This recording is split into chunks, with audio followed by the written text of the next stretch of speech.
welcome back to another writing video. My name's Alyssa and this is my channel, She Was She Writes. This is my new friend, Fruit Loops, here.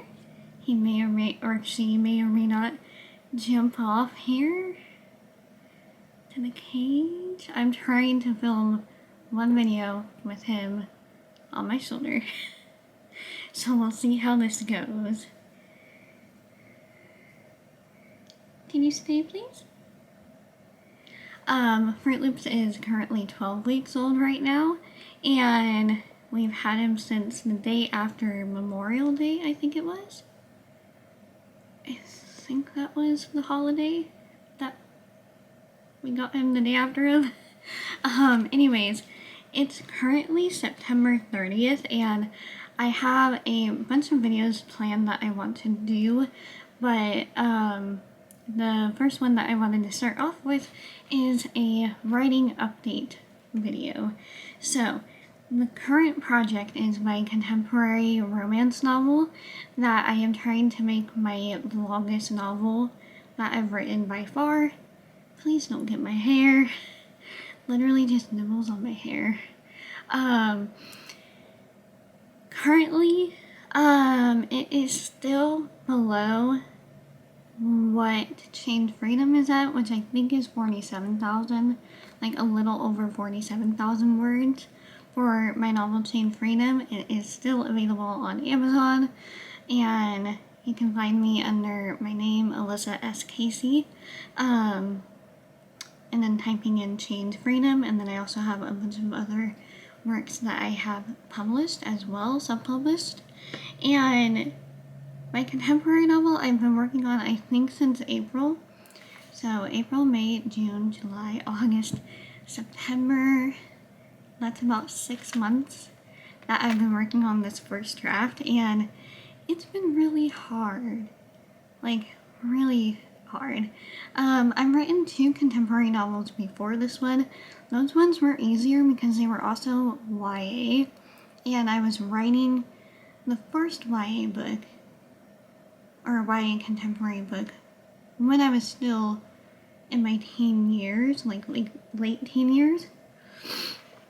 And then the second one was a bit easier, and it was inspired by my Seattle trip, and so it just kind of came to me really fast that summer. And this one came to me from a dream. So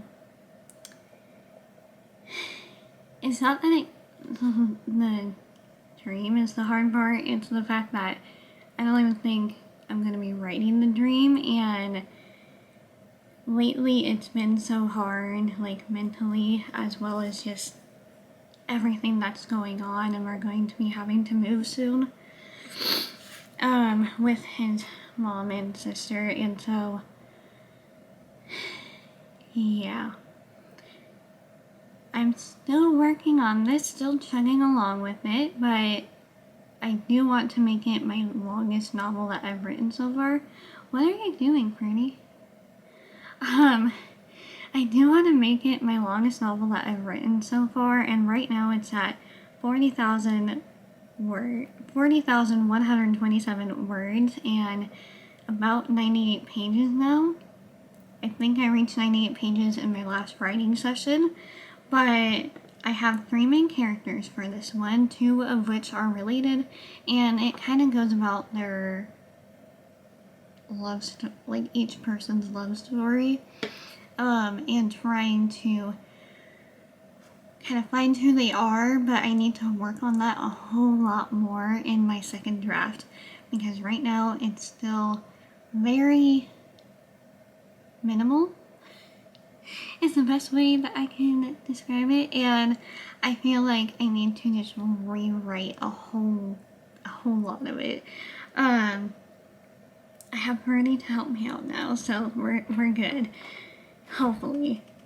I'm hoping that this can maybe be my next book that I release, but I'm not sure. We'll just have to wait and see how I feel about it going into the next draft. I already know that I have to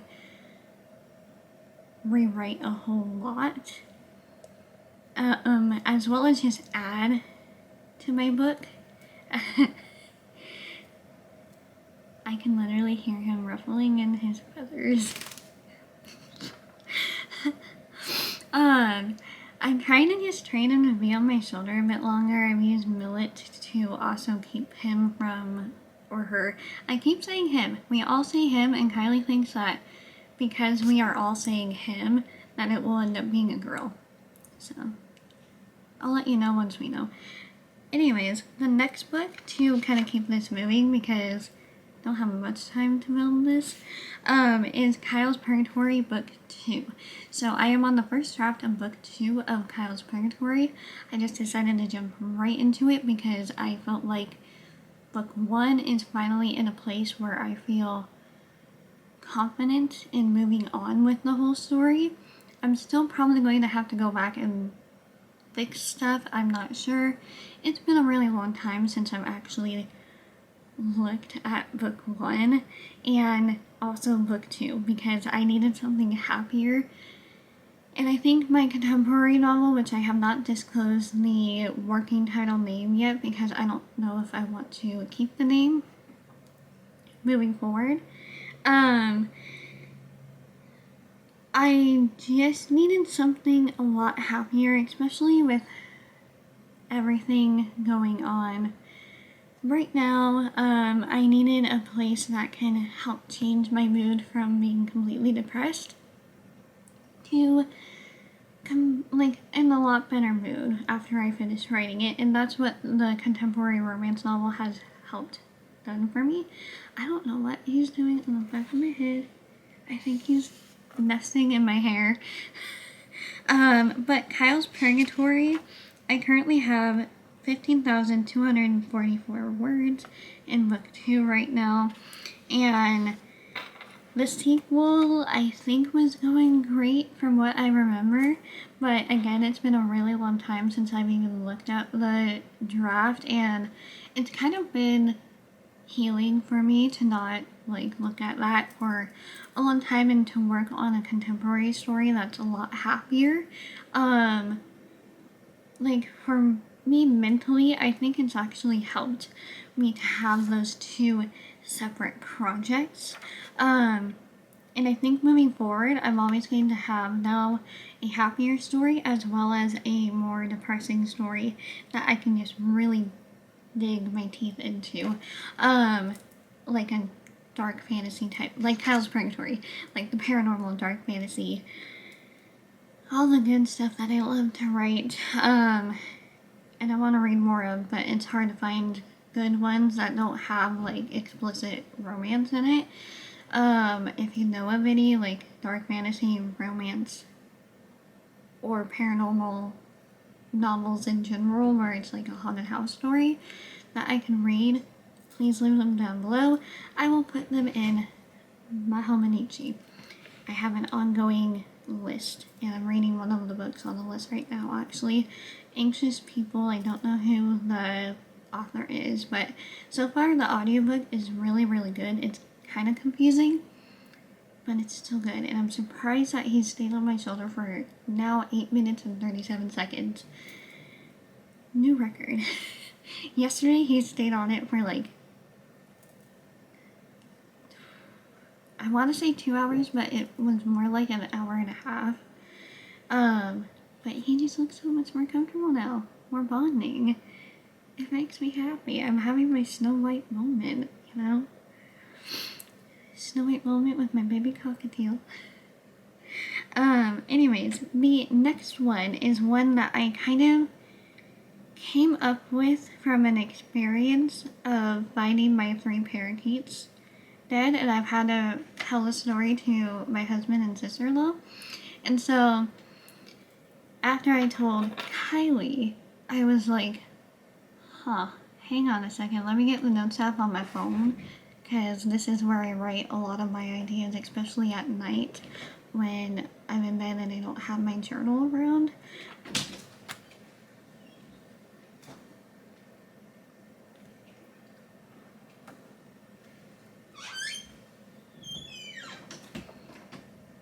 Sorry. Oh, you're gonna fall. There you go. That was my husband. I told him I was going to film, and I'm like, trying to keep this cohesive without being completely fast and all over the place. I hope I'll stay on a bit longer. So, this one I am calling for right now Bird's Death Cage. So far I only have one page and 380 words. Still kind of working out the whole...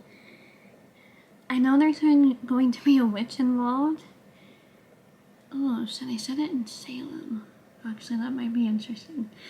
That might be interesting to do, but I have like 4 points of view. 3 of them are from the 3 parakeets' points of view.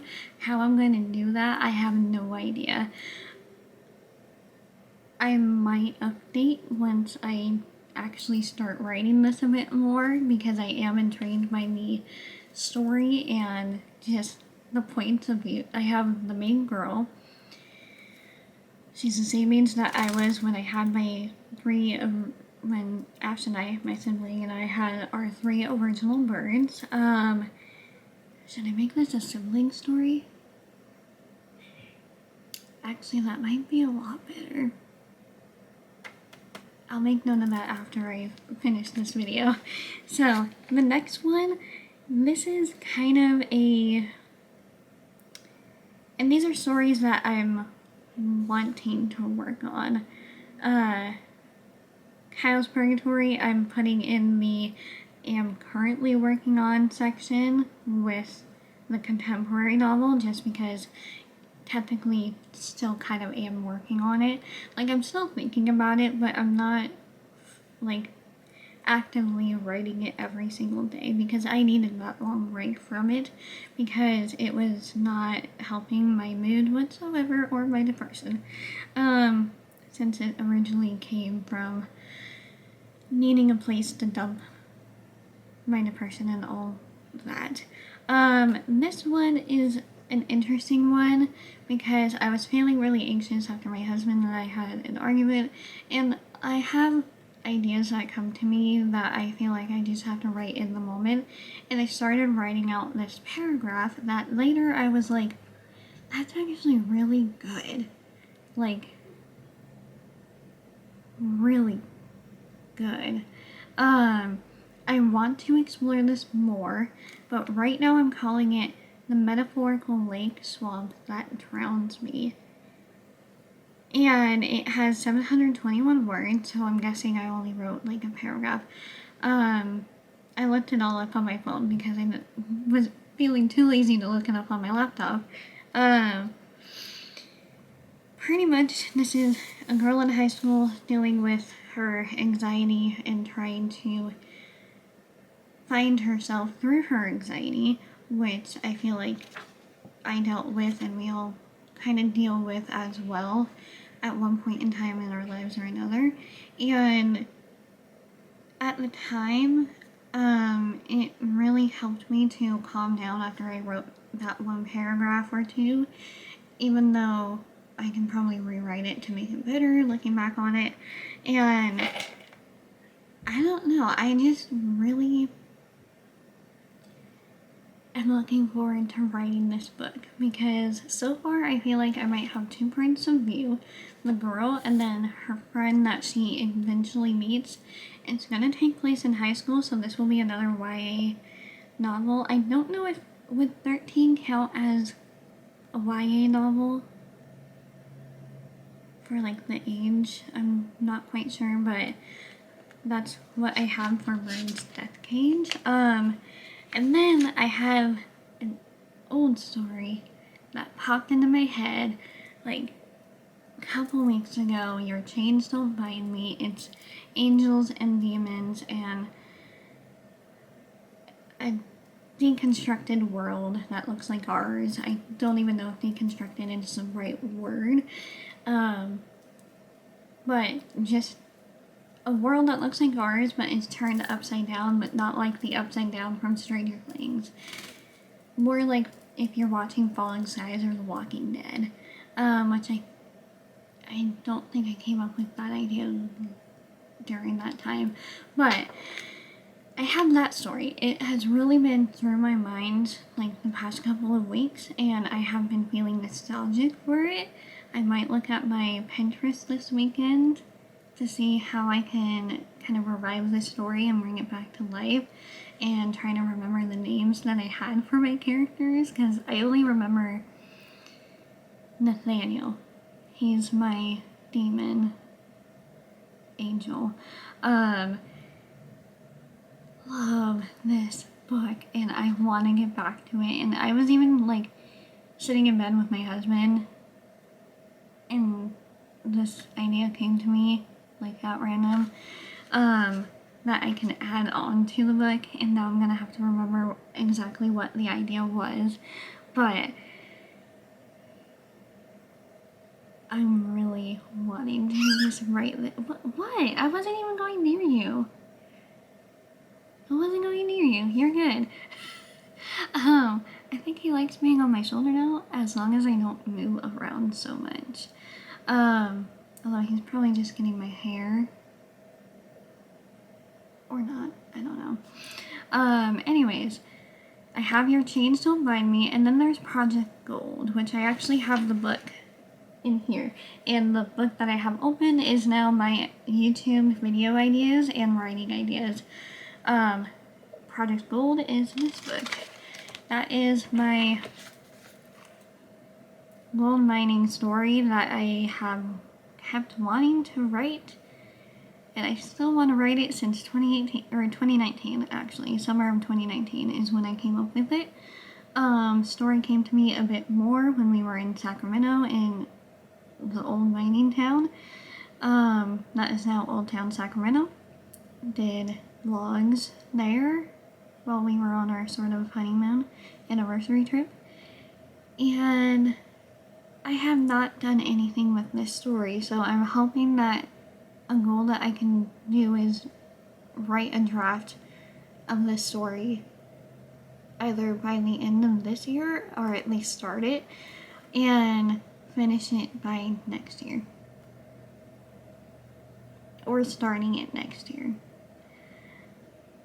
I'm gonna get some of my writing goals in check next year, I hope. Because there's just some stories like Project Gold and Your Chains Don't Bind Me.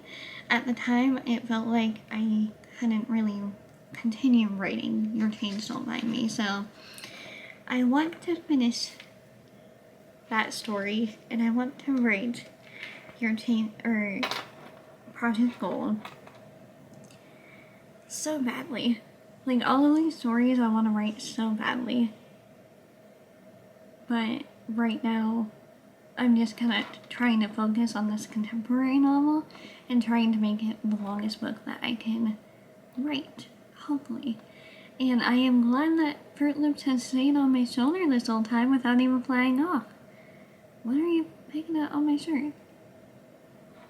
I don't know. Thank you so much for watching this writing vlog or writing video. I hope you guys enjoyed it.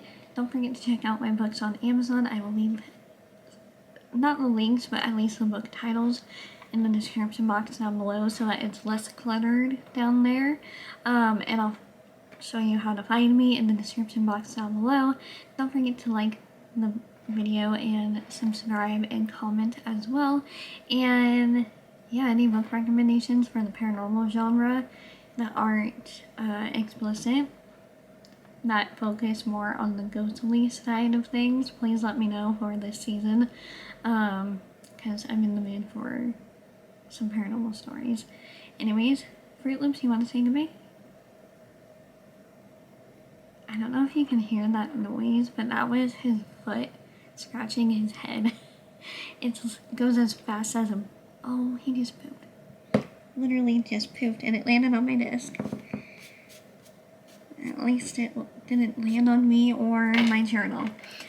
Alright, with that said, I hope you guys have a wonderful weekend, and I will see you in the next video, hopefully on Monday. Bye guys!